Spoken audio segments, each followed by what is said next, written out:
A hospice nurse made a shocking confession to me about death, and it's one of the most incredible things I've ever heard. So grab a cup of tea, get yourself comfy, and let's dive into this video. Let me start by telling you that for over 2 decades now, my life has been dedicated to one thing and one thing only: helping others discover their psychic abilities, develop them, and use them. Now, this journey isn't an easy one, and there are some challenges along the way. But with hard work and dedication, anyone can find success in this field. There's so much more to being a psychic than just reading tarot cards or tea leaves.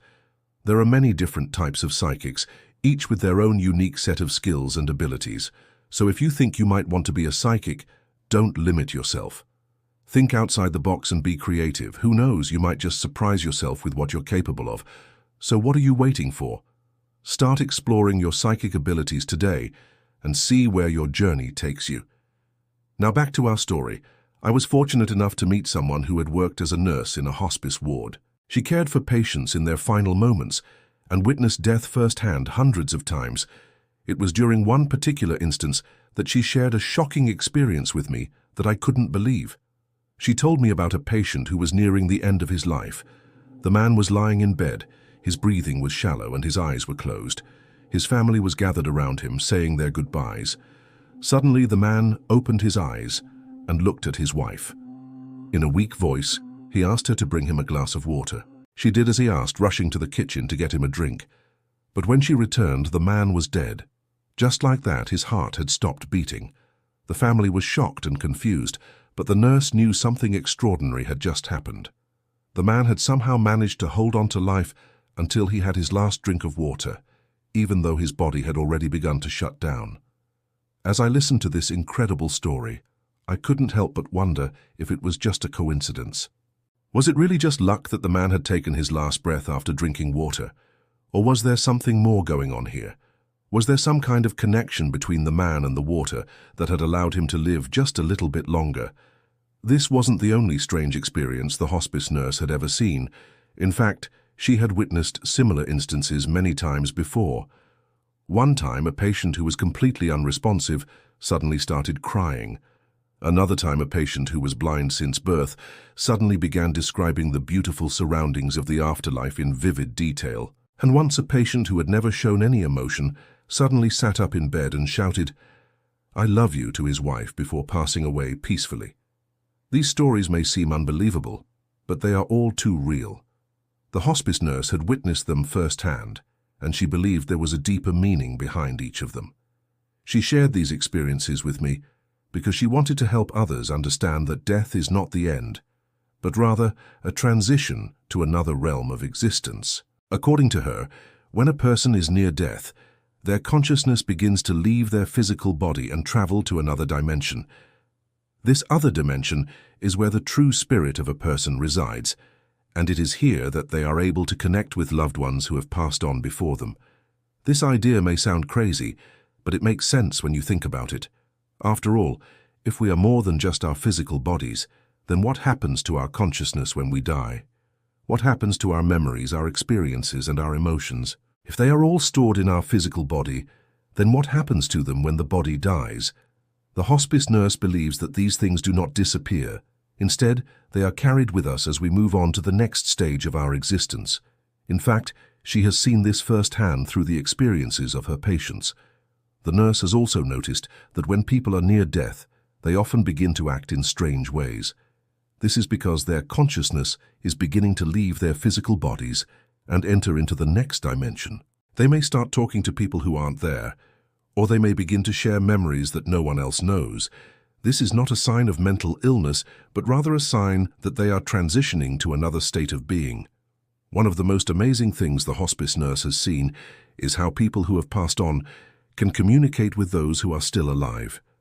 She has seen messages appear out of nowhere, just when someone needs them the most.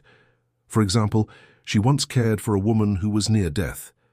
As the woman was dying, she began to talk about a message she needed to deliver to her daughter. The daughter had recently gone through a difficult period in her life, and the mother wanted to tell her something very important before she died. The hospice nurse didn't know what the message was, but she stayed with the woman until the end and listened as she spoke in a weak voice.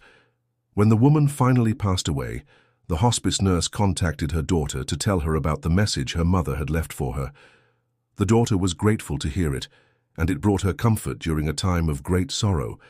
The hospice nurse has seen many other examples of messages from the dead. Sometimes the messages are simple, like a name or a date, and sometimes they are more complex, like a story or a memory. But no matter what the message is, it always brings comfort to the person who receives it. The hospice nurse believes that these messages are a way for the dead to communicate with the living and let them know that they are still present, still loving, and still watching over them. Another thing that the hospice nurse has seen is how the dead can appear to the living. She has seen apparitions appear in rooms, heard voices, and even felt the presence of spirits around her. One time, while caring for a dying man, she saw his apparition sitting at the foot of his bed. She was scared at first, but then she realized that it was just the man's spirit letting her know that he was okay and that he wasn't suffering anymore. Since then, she has come to accept the fact that death is not the end, and that those who have passed on are still with us in spirit. The boundary between the world of the living and the world of the dead is not as clear as we think. The hospice nurse has seen this firsthand, and she is sharing her experiences with us to help us understand that death is not something to be feared, but rather a transition to another realm of existence.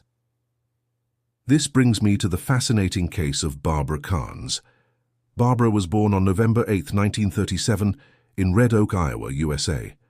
From an early age, she exhibited an interest in metaphysics and the paranormal, which led her to become a researcher at the Parapsychology Foundation in New York City. She later became the director of research at the University of California's Institute of Human Anatomy. Barbara was a renowned author and lecturer who wrote several books on the afterlife and near-death experiences. Her work helped to popularize the study of consciousness and its relationship to the physical body. But Barbara's most famous work came in 1996, when she conducted an experiment that shocked the scientific community. She invited terminally ill patients from a local hospice to participate in a study that explored the possibility of communication after death. Using a special device, she recorded the brain activity of the patients as they approached death. What she found was that every single patient exhibited a burst of brain activity right as they died. This burst of energy, which she named the Karnes effect, suggested that there was some kind of consciousness present even after the heart had stopped beating. Her findings were published in the Journal of Scientific Exploration and caused a stir among scientists and researchers. Some argued that her results were flawed, while others saw it as evidence of life after death.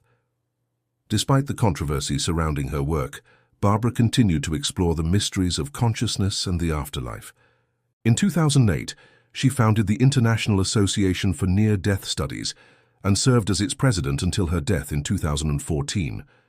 Throughout her career, she was awarded numerous honors and awards for her contributions to the field of near-death studies, including the American Psychological Association's Award for Outstanding Lifetime Contribution to Research. Barbara's legacy lives on through her work, which has helped to open up the conversation around death and the afterlife. Her research has provided comfort to many people who have lost loved ones and has given hope to those who believe in life after death. So, what do you think about the stories and experiences shared by the hospice nurse and Barbara Karnes? Do you believe that death is just a transition to another realm of existence, or do you think that life ends when the heart stops beating? Let me know in the comments below. Also, if you're interested in learning more about psychic abilities or developing your own, make sure to stay tuned for more content. And don't forget to hit that subscribe button so you don't miss out on any of my latest videos. Thanks for watching, and I'll see you next time.